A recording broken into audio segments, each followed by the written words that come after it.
Once again, good morning, everyone. Can everybody hear me okay?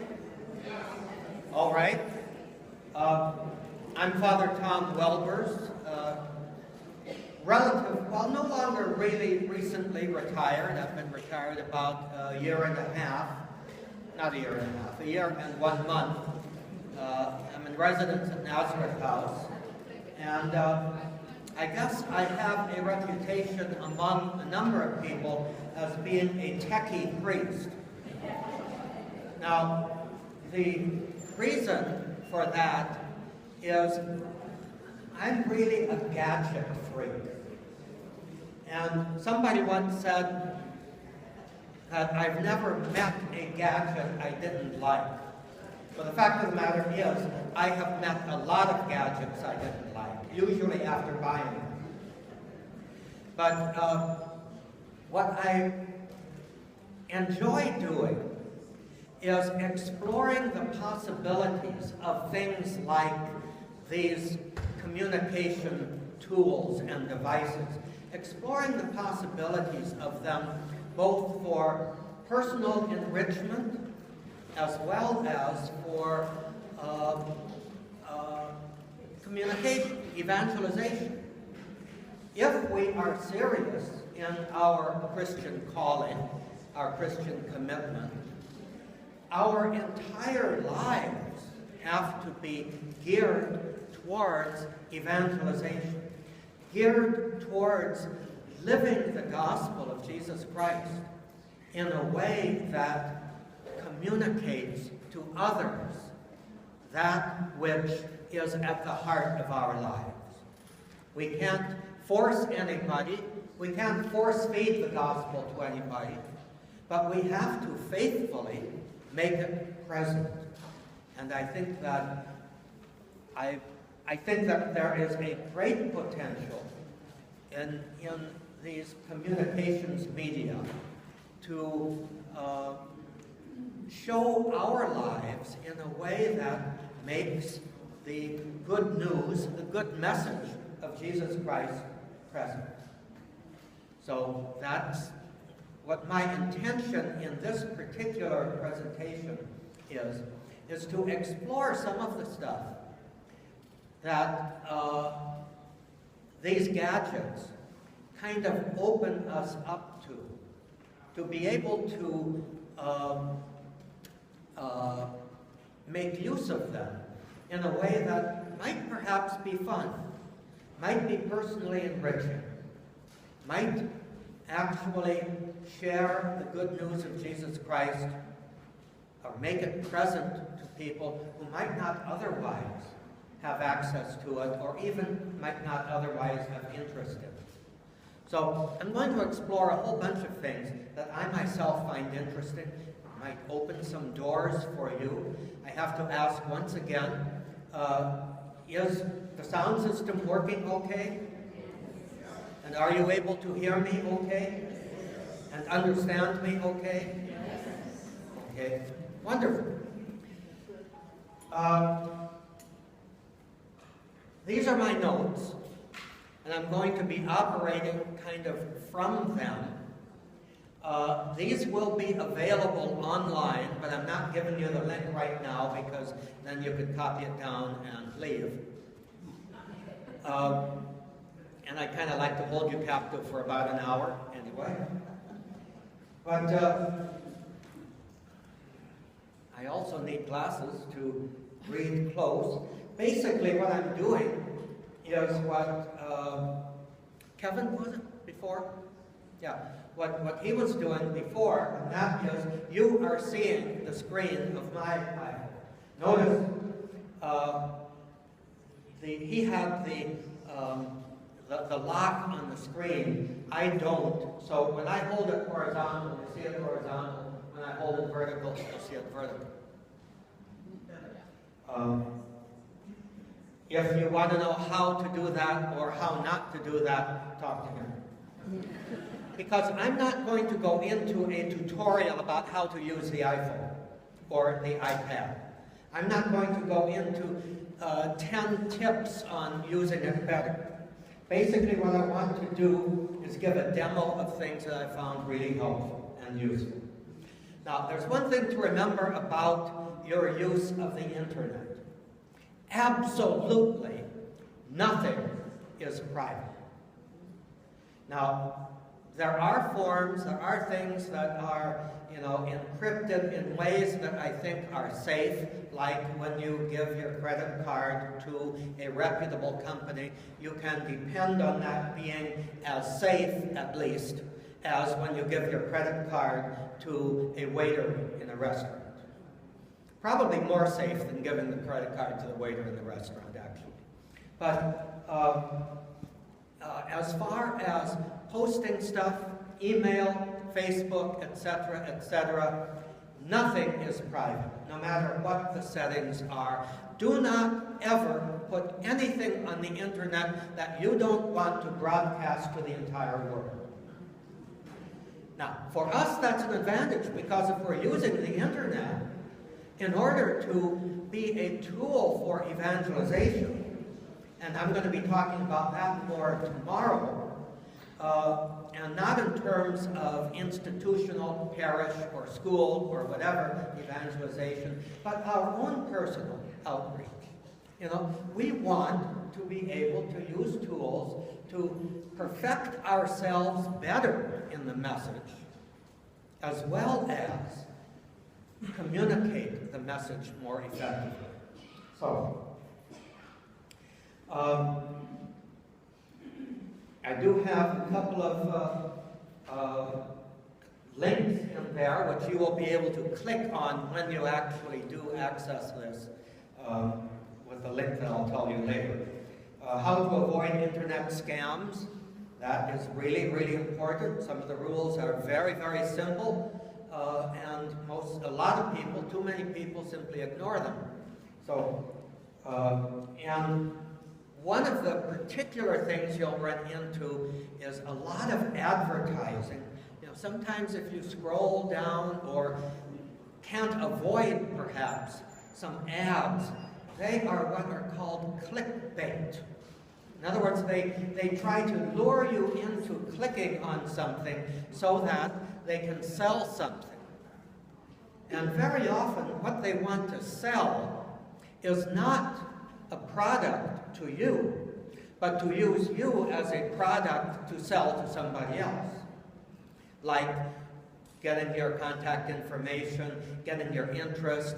Sometimes they'll put cookies, well, sometimes they'll always put cookies on your website. Cookies are not a bad thing, but you just have to be kind of careful that some things that you click, you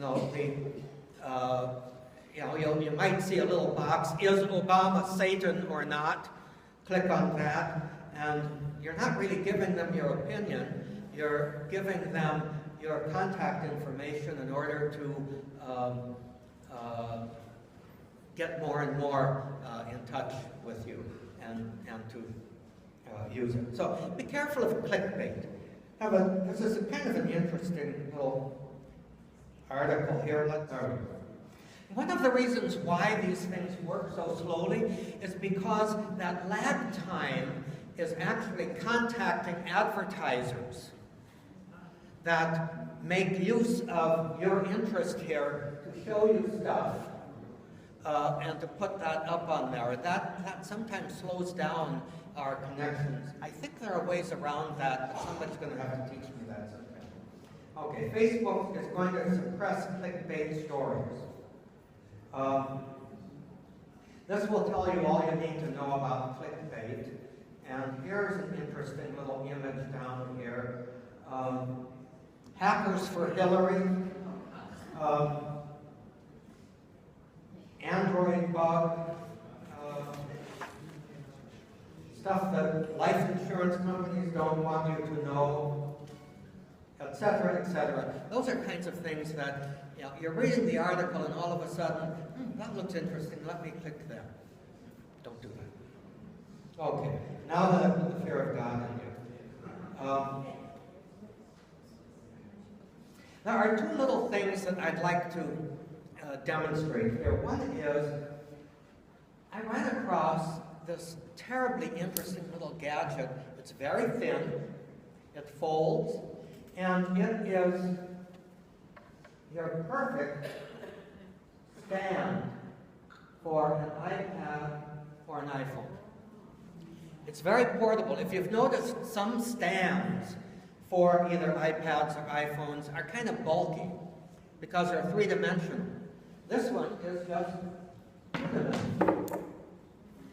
So I gave you the link in here for that iPhone stand. It's a marvelous, marvelous little thing. It costs under $2 from Amazon. Plus shipping, of course. The other thing that I didn't put up there, you want to clean the screen. Those little microfiber glasses cleaners that you can get from your ophthalmologist, often for free. It went off. Okay, another technological glitch. Now it's back on, right? I'm sorry, but I cannot deal with that. Is there somebody who is actually monitoring the sound system here? Okay. I'm going to have to depend on the support staff to be sure that this thing is working okay. So, pay attention, support staff. Please. There's nothing more maddening than doing a technology presentation and the technology fails you. Doesn't that always happen? So anyway, this little cloth that you use to clean your glasses is perfect for cleaning your screen. And you get finger gunk on your screen, don't you? Finally, I am recording this presentation, and I will be putting it up on YouTube. And one of the things I have found, and I have my own personal iPhone here, that I have found very helpful is a selfie stick. And I don't like selfie sticks, largely because people who use them look dorky, don't they? And I have enough ways of looking dorky. I don't want to add another one. But most selfie sticks also turn into little tripods. And they're wonderful because they are light, portable, put together very easily, and you can stand them up somewhere and video something. Now, if you're in the evangelization business, probably a lot of what you will be saying in things like homilies, lessons, sometimes even conversations, you might say, that might be something that would be very helpful to communicate to others. And with these machines, it is so easy now to just record them, record a video of them, and share it in a whole variety of ways. So, now, a couple of interesting things. Kevin talked about Siri, and Siri has her uses. I've never warmed up to Siri. Sorry.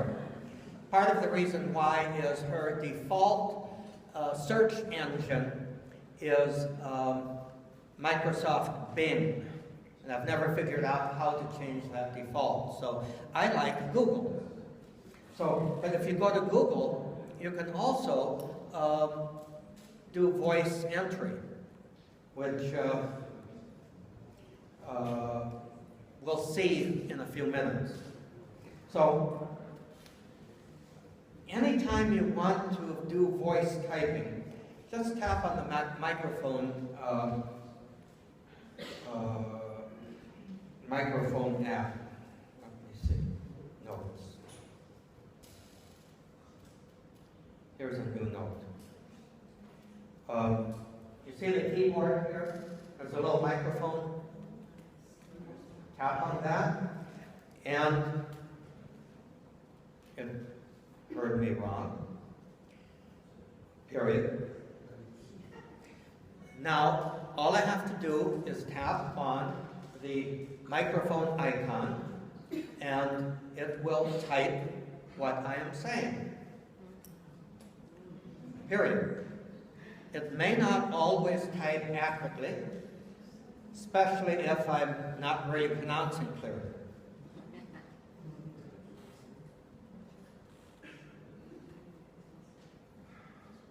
See, I kind of goofed it up right there. Anyway, you get the idea.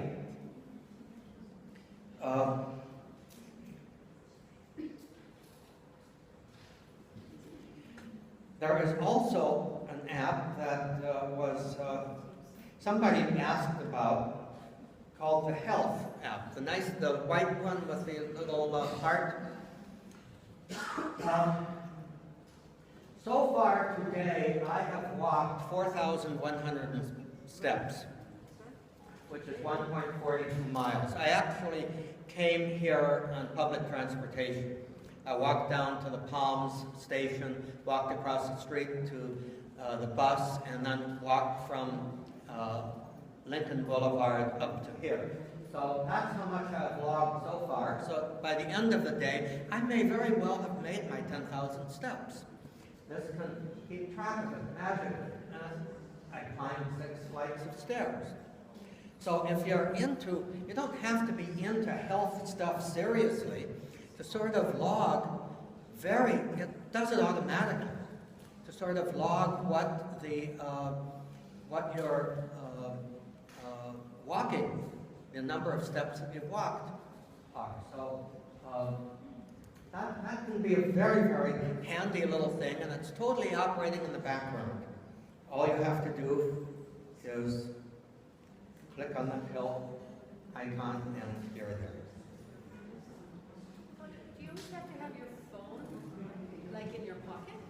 Like, let's say... Yeah, in your pocket. Now, I was carrying it in a backpack the other day, and it was still logging. I don't know if you have a purse around your shoulder. Try it, see if it logs your steps. Now, be sure you get a Google account. This link here will take you to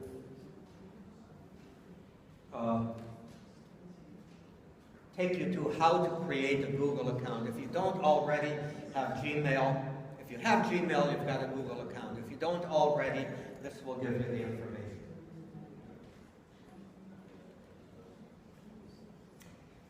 And now let's get into some of the kind of useful stuff. For one thing, Google, as we'll see later, opens the door to just an awful lot of other good stuff and fun stuff. And they're always changing. They're always kind of bringing new things in without always announcing them very well. So it's good to kind of keep track of what's going on in the Google world.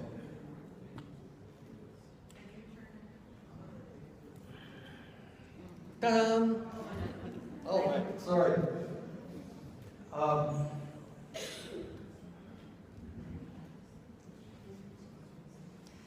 Now, I'm just going to go through the stuff that I'm fascinated with. Everybody's heard of Wikipedia, I'm sure.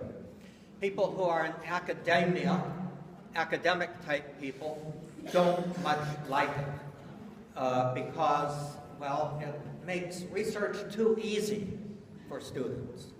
And maybe it's not always as accurate as peer-reviewed stuff might be. On the other hand, Wikipedia has its own peer review system that I think is often more effective than what they do in academia, where you've got an awful lot of ego stuff involved too. I didn't say that here, did I, at LMU? But Wikipedia is wonderful, but it has an app, or there is an app that you'll find in the App Store. You go to the App Store and you search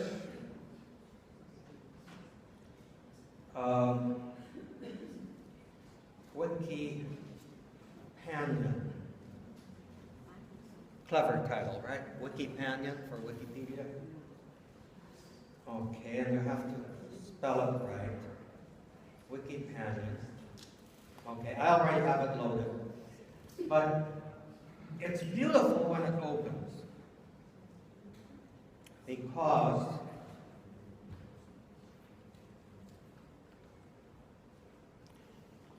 well, I will open it with its own app.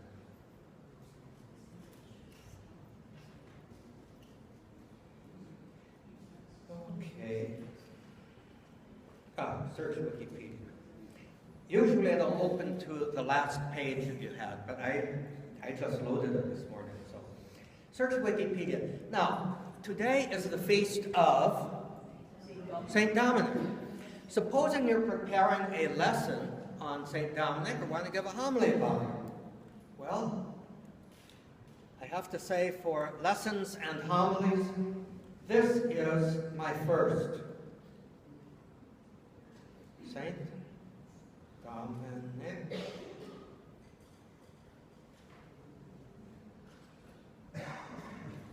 Let's do ST. Dominic, and there he is. Okay. And here we have oodles of information,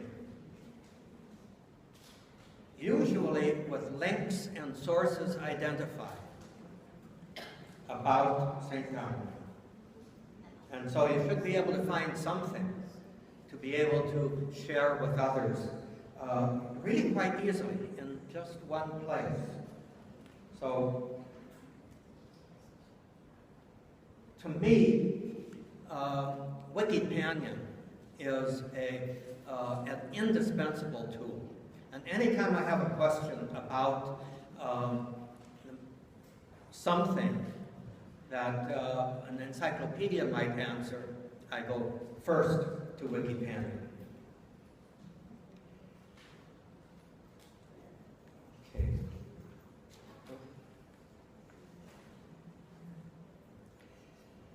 Now, for homily preparation, scripture study, preparation for liturgy planning, there is no source as good as what's called Text Week.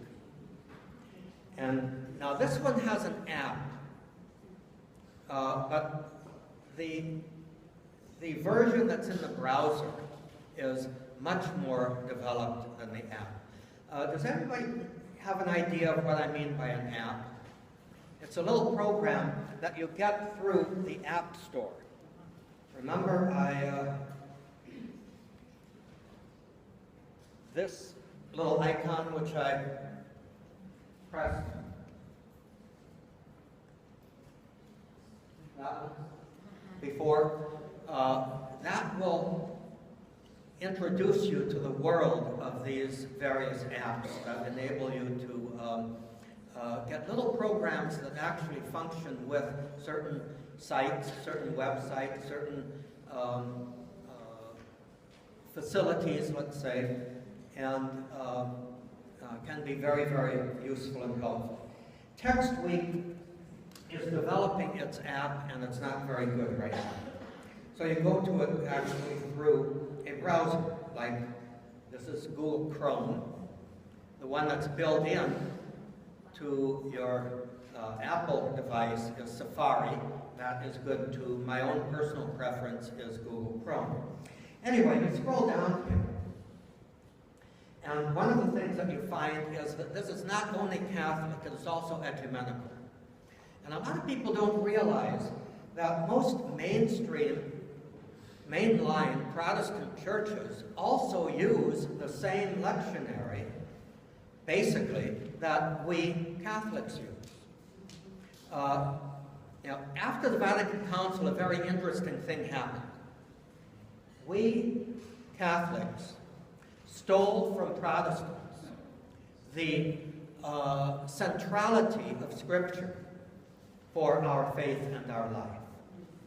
And then we set up a revised lectionary using a 3-year cycle that unfolded, like the Vatican II said, unfolded Scripture for the benefit of the people, of our liturgical assemblies, of our communities. And many Protestant churches said, that's a good idea. So they adopted our lectionary. They modified it a bit. They improved on it a bit, I think, in some instances. But basically, our lectionary relates to the way that the majority of mainline Protestant churches are proclaiming and celebrating their scriptures throughout the year. Evangelical churches, free churches, perhaps not so much, but definitely we have the same scripture as many of the Protestant churches down the street. So this one actually caters to all of them. And so, for example, you go down here, here's next Sunday, August 14th. It's the 20th Sunday in Ordinary Time. You click on that, and you find the readings listed. But under that are texts from a variety of sources and an index of images, artwork, movies, commentaries, immense numbers of commentaries, references to scientific, religious and theological journals, and reflections, discussions, weblogs on the lectionary. All in some way having to do with this upcoming Sunday. So, beginning right now, you can spend the entire week basking in, immersed in resources for your up-and-coming Sunday. You might not want to do that. You might just want to go through here and say, that looks good, and click on it.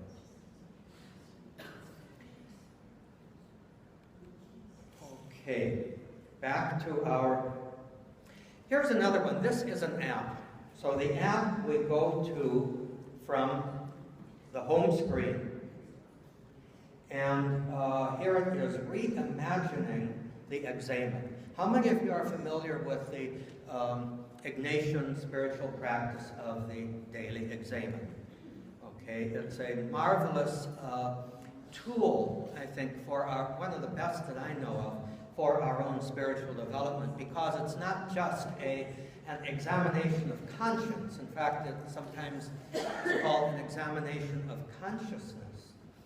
And the first awareness of it is, after we have prayed to put ourselves into God's presence, we ask to be able to be aware of how God is working, and then how our response has been.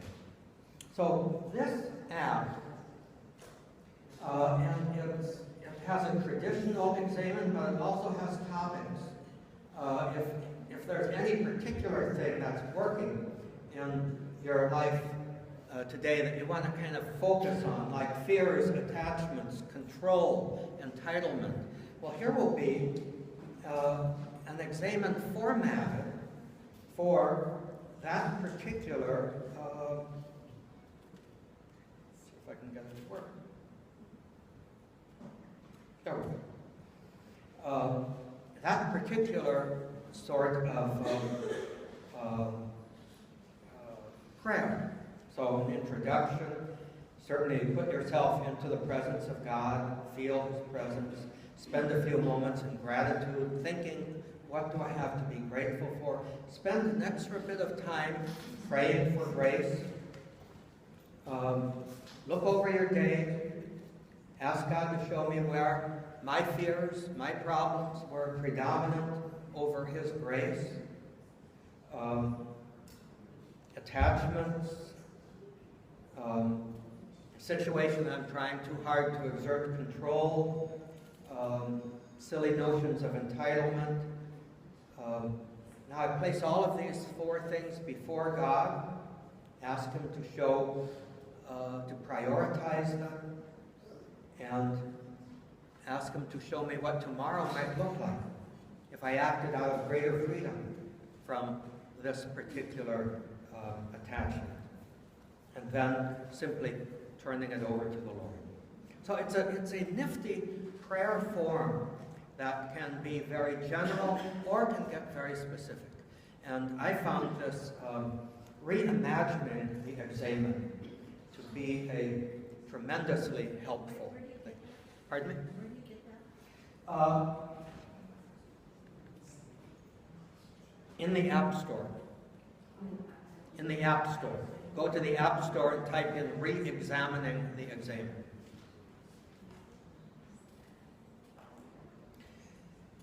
If I don't have a link on here, it's usually because it's in the App Store. Now, you all have on your device the iBreviary. I find it to be very good. I usually use that myself for my own daily praying of the Divine Office. But lately I found another one. The app goes by the title Catholic Calendar, or RC Calendar.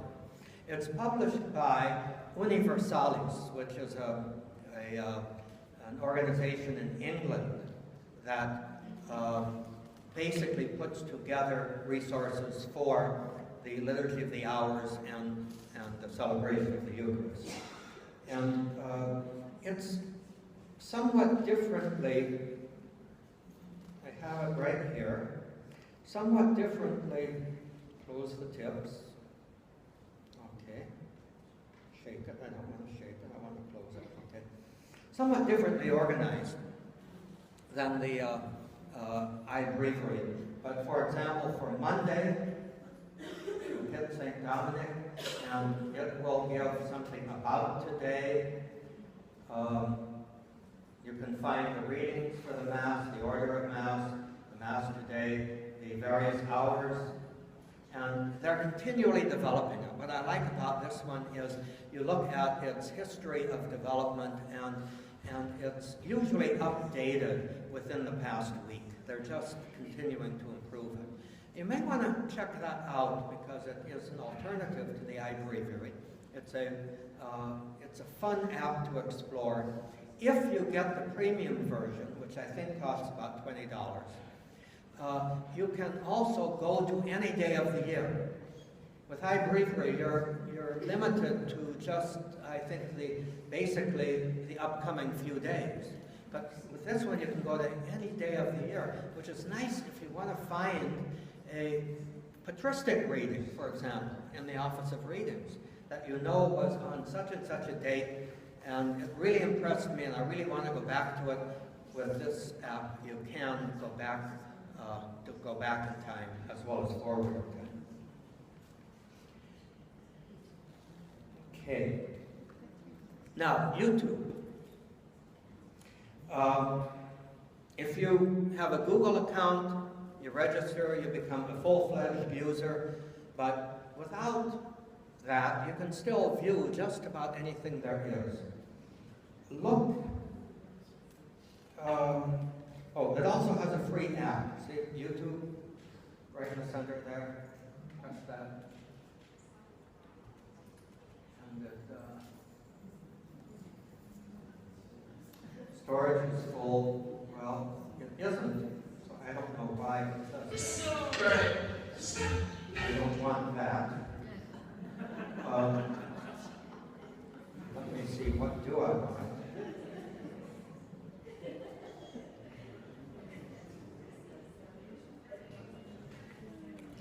My problem on here, I think, is I did not set this up for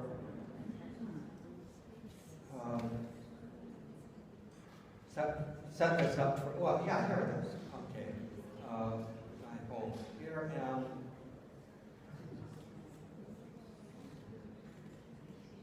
okay. I don't stay up late enough to watch Stephen Colbert, but I like him. So I can get clips of his stuff right here. Now, why won't it? There we go. I can get clips of his stuff and watch it at leisure the next day if I want to. A very helpful and useful one is the Vatican television. And it will have the complete list of things that are published by the Vatican television. Some of it is just raw feed, as if you were the camera sitting up there watching the whole event. Others will be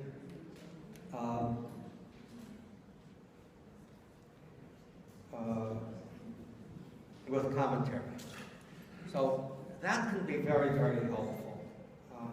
This one, every month, Pope Francis publishes a video, actually, of his prayer intention for that month. And that is worth watching. This is done by the Vatican.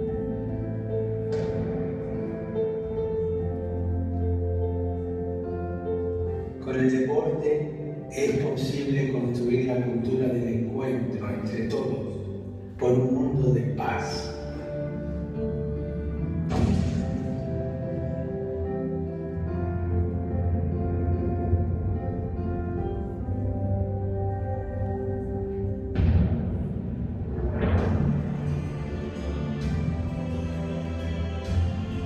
Sueño con el deporte como la práctica de la dignidad humana convertida en un vehículo de fraternidad.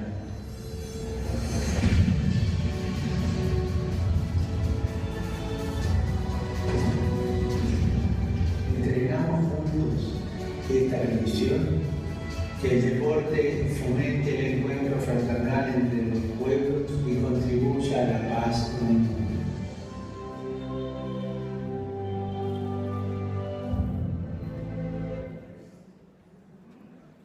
So a rather appropriate one for the Year of Mercy as well as the Olympics. What, is that the title, 2016 Year of Mercy? If I go on YouTube, is that how I would find it? No, the title is actually Pope Francis' Prayer Intentions for August 2016. Okay. I will also have at the end a link to my own YouTube channel. You can subscribe if you like and see what sort of things I've been up to. Let me see. As I age, using these things becomes slower and slower. It so often seems to be that I have to look at it and figure out, okay, what is next, whereas, you see how all the young people do this. They've got those connections that in an aging brain doesn't quite happen. Okay, there's my channel, youtube.com/ThomasWilkins. Let's move on. Now, Google Maps. This is a Google app. You can go to the App Store and find it. Here's Google Maps. I find it much, much better than Apple Maps. Sorry, Apple folks. But, thanks. So, here we are, Royal Marymount University. Notice the little arrow changes as I turn the phone. It can explore food and drinks near us, but this isn't terribly exciting. So, you know what I'm going to add? Satellite view. That's a little more exciting. Now, since I've been retired, I have declined to own a car. I do get rides from generous people sometimes. Sometimes I have access to a car from a friend. Most of the time, I take either public transportation or Uber. So, supposing I want to find out how to go home from here this afternoon. So this will be a little show and tell demonstration. Where do we start? Your location and choose destination. The destination will be my home, Nazareth House, 3333 Manning Avenue. And to get a ride in minutes, I could, if I want to, compare prices for various transportation services. Uber actually would be a free ride if I didn't have already an account. In other words, a brand new account, actually you get your first ride free. Let's get rid of that one. Let's go back to, okay, from my location to home, public transportation. The recommended one is really the way that I got here. Bus number 3 down Kirkland Boulevard, up to downtown Santa Monica, and then the metro line down to about a quarter of a mile from where I live. And there it is on the map. It's not quite as direct as driving, but for a senior, it costs a total of about $1.50. So with a tap card. And then as it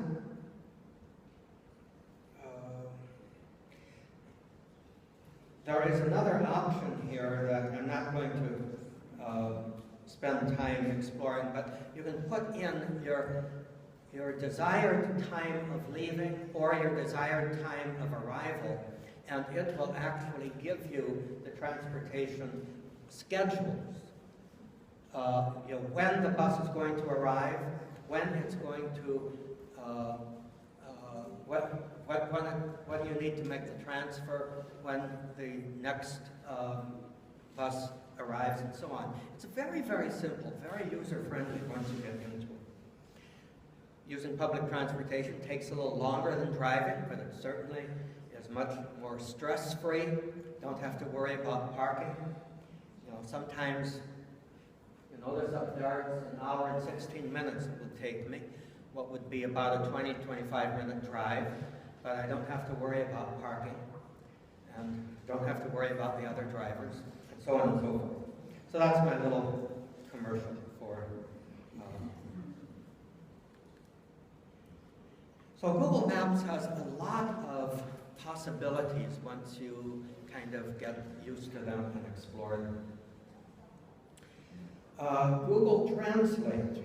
Here is another terribly interesting app that I did not realize before. English to Spanish. It says tap to enter your text, so I could type it. Or, can you tell me how to translate from English to Spanish in a way that really will be able to communicate with people?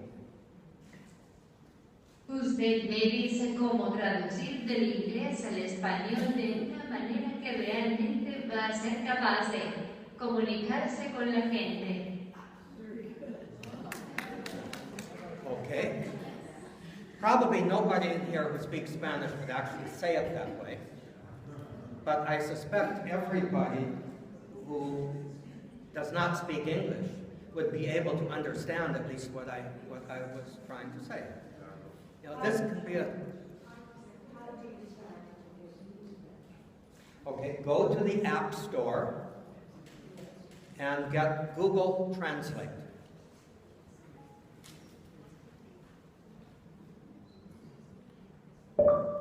Go to the App Store and get Google Translate.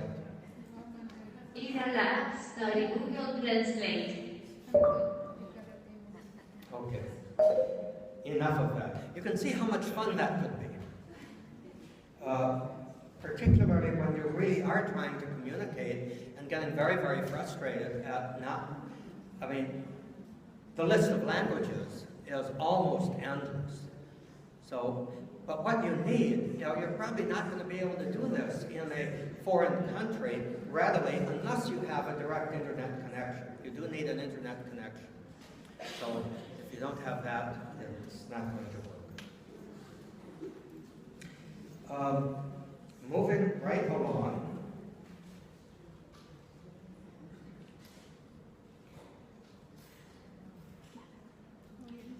I'm going to go through the rest of this rather rapidly because you may be getting tired, and I may also. There are a couple of blogs and Catholic news services that you may already be familiar with, one of which is Crooks Now. John Allen is leading that, and I think the Archdiocese has now made a connection with them. It's a very good service to be able to kind of stay up to date with basic Catholic news and opinions. And I think most of the opinions on here are pretty middle of the road. You're not going to get veering very far off to the left or to the right. Although polarized partisans of one side or the other are not going to think so. They're going to think it's way over on the other side. But generally, I think they're pretty good. Another good one is Aletheia. And this one you may not have heard. This is a collection of writers who are writing blogs, that is, writing articles on Catholic subjects. A large number of them, and they're all being collected right here in this particular leading the circus to Mass and finding mercy. Enjoying these rites, think natural law. Grief left me angry and nobody but God can help. There's an ad for her. Who are you? Trending stories. It's a wonderful, wonderful app, or a website, I should say, that gives you a lot of good stuff that could also be quotable. Okay, moving quickly along, the Vatican. It's a lot of internet resources, and they're sometimes very confusingly organized. For example, if you go to Vatican.va, which I'm not going to click on, you'll get the Italian site. You have to go to the one right below it, Vatican VA content, and that ends up in English. And what you find is the first half of it is a Pope Francis fan page. But as you get down below, you can get to the documents that all of the popes back at least 100 years or more have written. You get to the Roman Curia, the various documents. If you're looking for a document, this is the place to go. And it even has, but you can't do this on your iPhone because it requires a flash player. You've got virtual tours of the papal basilicas and Sistine Chapel and all of those things. You have to do that on your computer, not on your device. For example, I myself am a fan of the former Benedict XV. And I want to see some of the things that he wrote. And when he became Pope, his first encyclical,